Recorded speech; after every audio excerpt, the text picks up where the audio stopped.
Greetings, my friends.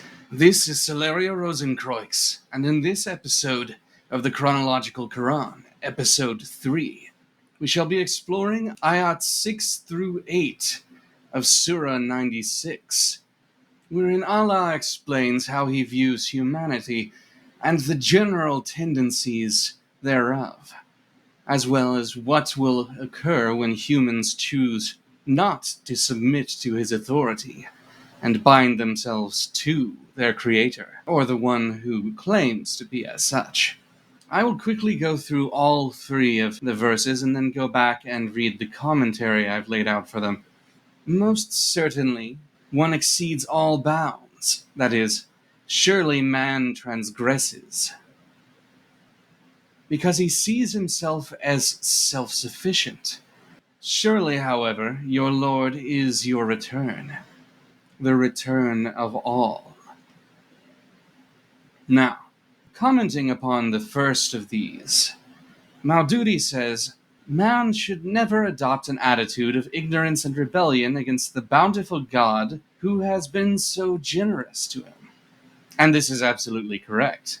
However, because there are multiple traditions which claim to bear the truth about the Almighty Creator, it is necessary that we creatures of intelligence work to ensure we have proper understanding and to choose wisely where we put our faith.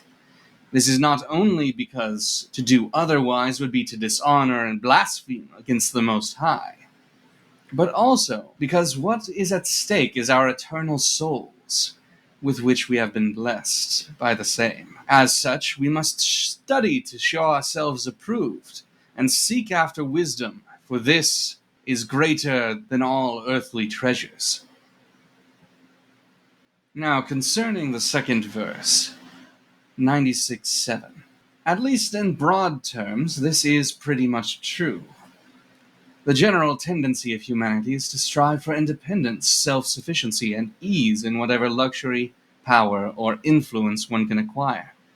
It tends to be the case that humans reach out to the divine only out of fear and belief that it is necessary to do so to avoid wrath, when we are desperate and in need, when we have been conditioned to feel it is appropriate for cultural reasons, or to gain public prestige, rather than out of pure devotion. At the very least, this is the natural state for those who have not had personal religious experiences.